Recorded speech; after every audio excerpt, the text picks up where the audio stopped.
thought I'd go for a little rip on the Honda CRF 450L. I just set up my mic and my helmet so I could vlog a little bit if I was feeling inspired to do so. Most days I'm not, but thought I would. Decided to get out here, go for a little ride.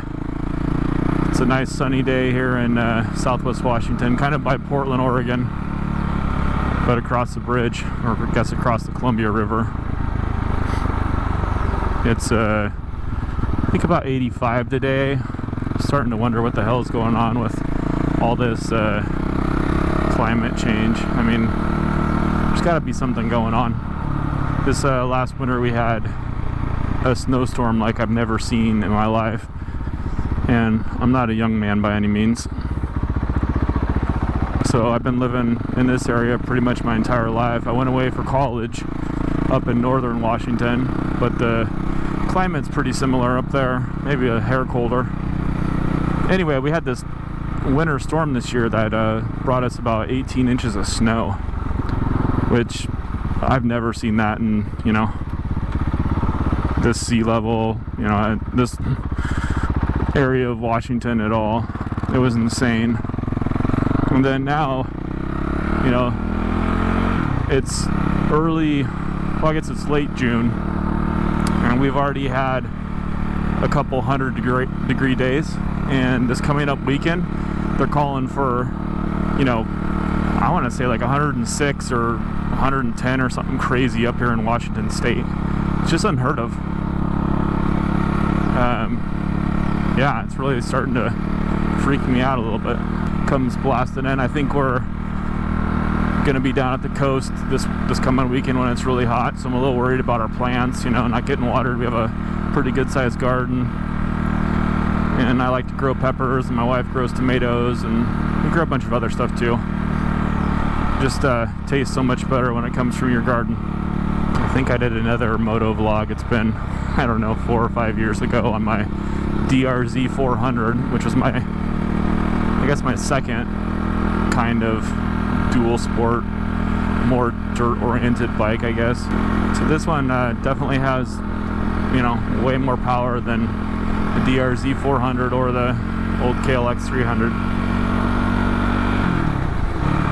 I mean, I guess this year they just recently put out a KLX 300. Maybe it's a 300R. My buddy's got one of them. I haven't had a chance to ride it yet. He rode this and said that it definitely had some more power.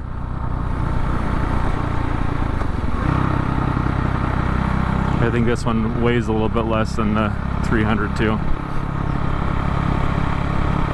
I kind of got off trail riding and dirt riding for several years. I just, I think when I did it in my younger years, I went with people that were way better riders than I was, and took me on stuff that was way above my skill level, so I did a lot of crashing and just for the most part scared the shit out of myself, so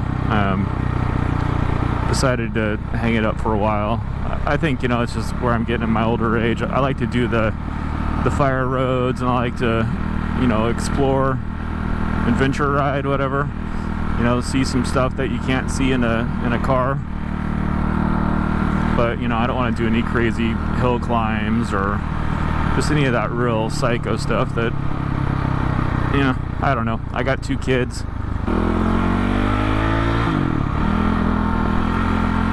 I think my son is down here somewhere, down by the lake. I think he did a hike with some of his buddies and thought, you know, give me some more to ride and take a look and, you know, reintroduce myself to moto vlogging. It's weird to just like talk to yourself as you're riding down the road. I love watching a lot of the YouTubers out there. I recently started following the dork in the road down in, I think he's in Oregon somewhere. But his content's been really interesting. I've been a long time watcher of Everride down in Utah. And then there was a guy that was in Hawaii, Kalani, Accidental Broadcast. He kind of really introduced me to moto vlogging and riding.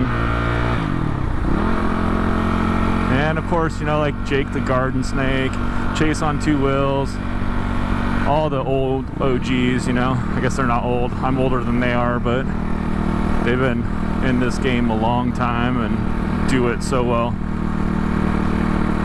Actually, I remember one of the first guys I started watching called himself Fire Guy. I think he lives near Jake the Garden Snake. And I wish he was still putting out content, because that dude was seriously funny. This is out in Camas, Washington. They got all these new roundabouts that are wacky as hell. I'm always confused with, you know, when you're supposed to go, when you're supposed to stay, yielding.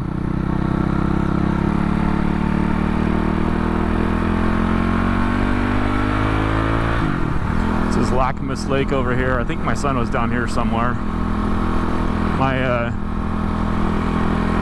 wife has a kayak, and I'm getting a kayak pretty soon. I want to do some kayak fishing out there. I used to fish a lot more back in the day, and I still get out on occasion with some of my buddies, you know, do some salmon fishing, or I don't know. We used to go up to CQ up in Washington State and actually fish for a halibut and lingcod and all that kind of stuff. That was a lot of fun.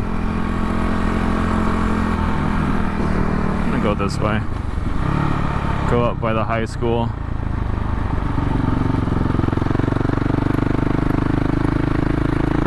We actually put an offer in on a house down this road a ways. Actually, two different houses. We'd like to stay in this school district so our kids can finish out, but so far, you know, we just haven't had any luck. This market, you know, kind of like the weather, is insane. People are, you know, overbidding houses, or not overbidding, but, you know, people ask for so much, and people are, you know, offering $100,000 more. It's crazy. Yeah, when I bought this bike, it had some of the Tusk D-Sport tires on it.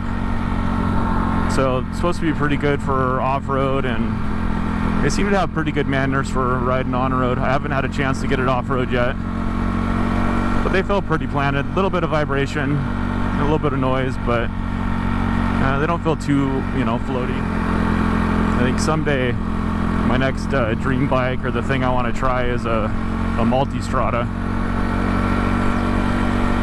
I went and test drove one, I don't know, it's been a couple years ago, back in, I think it was 2019, and that thing was freaking awesome.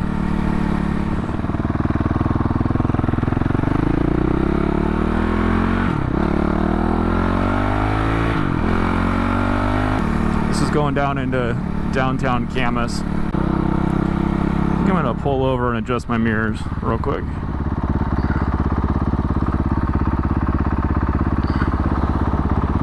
That looks better.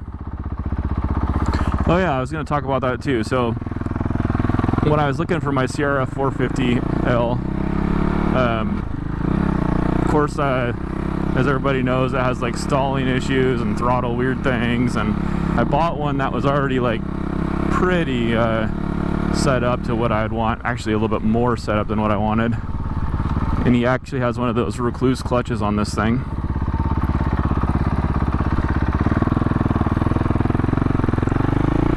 And so this is my, you know, first experience with a recluse clutch. Definitely different. It's kind of like an auto clutch thing. I mean, most of you people who ride dirt bikes know what a recluse clutch is. Essentially, you can be sitting at idle in, you know, any gear, and just like let your clutch go, and the bike won't stall out. It'll just auto, you know, disengages the clutch. And then as soon as you roll on the throttle, it engages and off you go.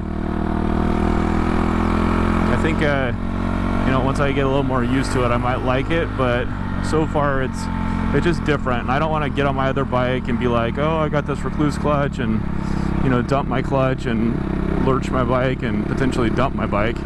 That would suck. stand up, air out the boys a little bit.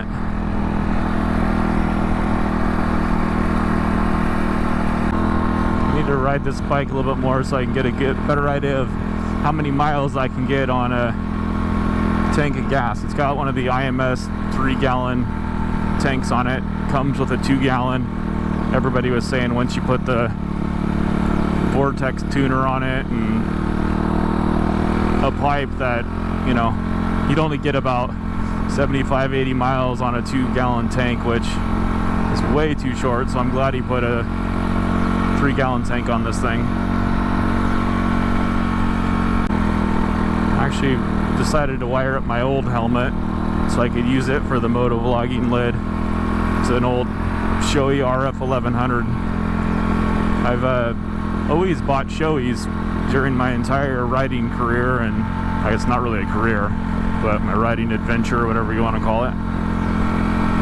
Always wore Shoeis, fit my head good, and then recently I ended up picking up another one, and it's like a modular. I can't remember the brand on it, but I like it. It's pretty cool.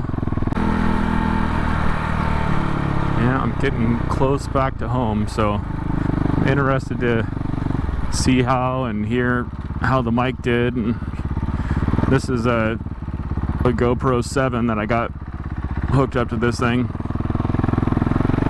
my helmet, and then I have a GoPro 9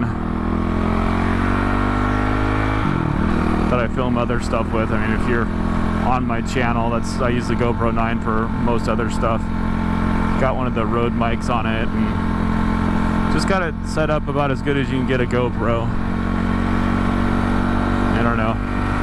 Maybe if I get more into making videos and doing stuff, I'll buy a real camera. But